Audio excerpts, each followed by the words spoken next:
श्री जानकी जीवन रामचंद्रो निशाचरारे भरताग्रजेश जीवेऽपि विश्वामृतमेतदेवो गोविंद दामोदर माधवेति नारायण अनंत हरे नृसिंहो प्रह्लाद बाधा हरे कृपालो जीवेऽपि विश्वामृतमेतदेवो गोविंद दामोदर माधवेति गोविंद दामोदर माधवेति। हिंद पुराण कथा के अंतर्गत आइए विचार करें, सनातन धर्म में मूर्ति पूजा क्या पाखंड है। आज तक जिन लोगों ने मूर्ति पूजा करके सिद्धि प्राप्त की है, भगवान को प्राप्त किया है, क्या वो गलत तरीका था? क्योंकि आज भारत में बहुत से ऐसे संत वेश धारण करके मूर्ति पूजा का खंडन कर रहे हैं, करते आए भी हैं। प्रथम मूर्ति पूजा किसने की? जब भगवान नारायण और ब्रह्मा में कहा सुनी हुई तो सबसे पहले अरुणाचल प्रदेश में महादेव स्तंभ रूप से प्रकट हुए। उस स्तंभ को ही देख करके आज तक भगवान शिव की उपासना शिवलिंग रूप में होती चली आ रही है।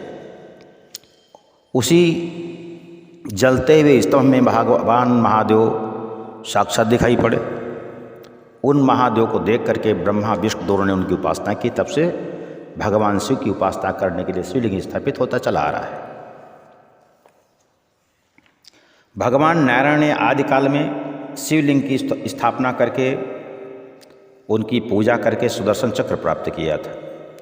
रावण ने भी शिवलिंग की पूजा करके सिद्धि प्राप्त की।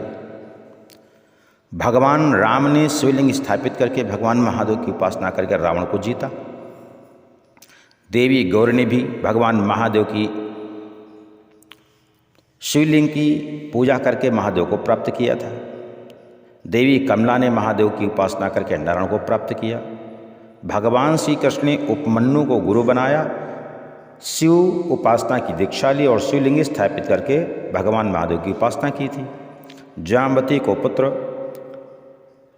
प्राप्त हो इसलिए भगवान कृष्ण ने उनकी पूजा की थी। भगवान महादेव गौरी दोनों प्रकट हुए। इसी मूर्ति पूजा से प्रसन्न होकर के और वरदान दिया, जाम्बती को पुत्र तो होगा लेकिन मैं साक्षात मेरा अंशावतारी होगा, मैं ही तुम्हारा पुत्र बनूंगा करके, और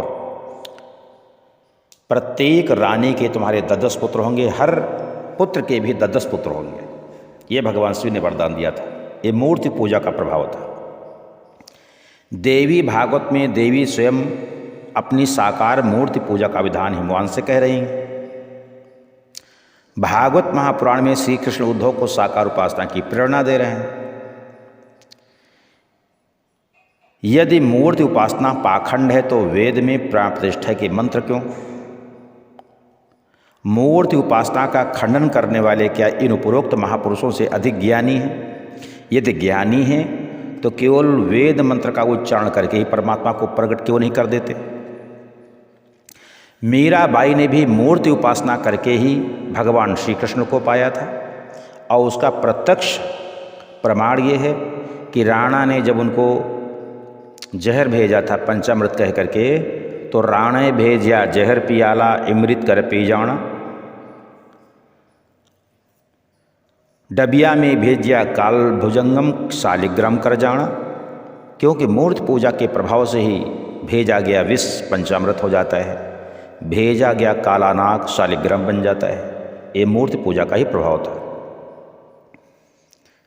दुर्गा सप्तशती में राजा सुरथ और समाधि वैश्य ने मूर्ति बना करके ही भगवती आदि शक्ति की उपासना की थी, और 3 वर्ष की साधना करने पर देवी के प्रत्यक्ष दर्शन प्राप्त किए थे और वरदान पाया था। इसी प्रकार से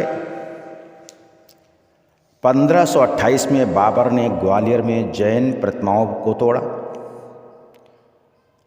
जहाँ पर 6 इंच से लेकर के 40 फुट ऊंची प्रतिमाएं थीं। पार्श्वनाथ की मूर्ति तोड़ने का आदेश दिया, दुस्साहस किया तोड़ने का, और सभी के आँखों की रोशनी चली गई थी। अर्थात भगवान सर्वव्यापी है, हर जगह उपस्थित है, दिखाई नहीं देता है, उसके लिए कुछ प्रयास करना पड़ता है देखने के लिए। उन प्रयासों में प्रथम प्रयास जो है मूर्ति उपासना है। भगवान को पाने का प्रथम प्रयास मूर्ति उपासना है।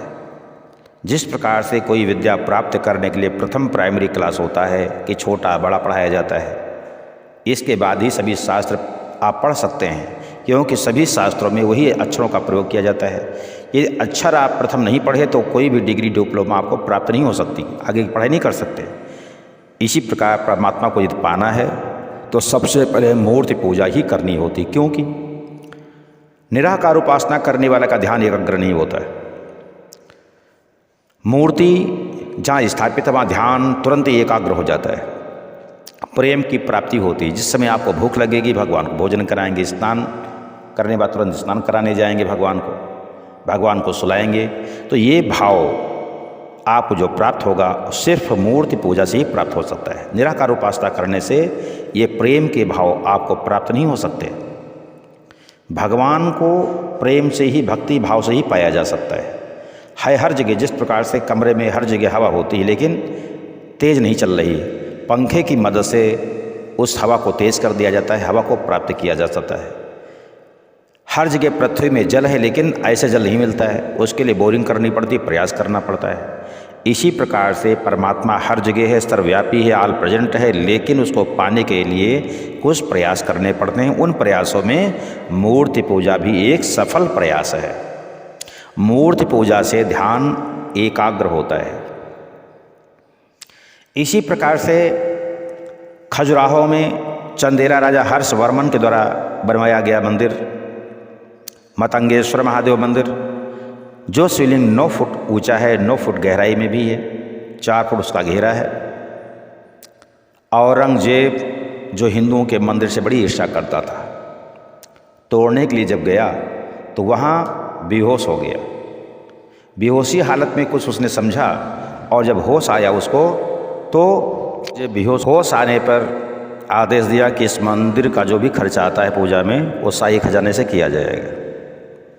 इस प्रकार से ये मूर्ति पूजा का प्रभाव देखिए। जो लोग मूर्ति पूजा का विरोध करते हैं, भगवान कृष्ण ने उनको इशारा किया है, अधिक ज्ञानी जो हो गए हैं उनको चाहिए अपने ज्ञान में मस्त रहें, लेकिन जो लोग मूर्ति पूजा कर रहे हैं या ईश्वर को किसी प्रकार से पूज रहे हैं उनकी पूजा में बाधा न डालें, उनकी श्रद्धा को ठेस न पहुँचाए। इस प्रकार से जितनी भी पूजाएं संसार में हैं साकार निराकार, तो साकार पूजा सबसे सरल भगवान ने भागवत में बताई है। साकार पूजा से परमात्मा से एकात्मता प्राप्त होती है, प्रेम प्राप्त होता है, स्नेह प्राप्त होता है, शीघ्र ही परमात्मा प्रसन्न होता है। इसलिए जो परमात्मा के नज़दीक पहुंचना चाहते हैं, उनकी कृपा लेना चाहते हैं, मूर्ति पूजा प्रथम सीढ़ी है। उपासना मार्ग पर जो भी लोग चलना चाहते हैं वो मूर्ति पूजा से विचलित न हो, परमात्मा में प्रेम स्थापित करें, क्योंकि परमात्मा ने स्वयं कहा है भाव बिन सब कुछ दे डाले मैं कभी कुछ लेता नहीं। भाव से एक पुष्प भी दे तो मुझे स्वीकार है। भाव बिन सोनी पुकारे मैं कभी सुनता नहीं। भाव पूर्ति तेरी ही करती हमको लाचार है। भाव से पूजा करना है आपको। इसलिए परमात्मा की उपासना करने के लिए 2 मार्ग हैं, साकार निराकार। जो भी मार्ग आपको सरल लगे उस मार्ग को स्वीकार करें, लेकिन मूर्ति पूजा प्रथम सीढ़ी है। विचलित नहीं होना चाहिए मूर्ति पूजा करने वालों को। जय सनातन।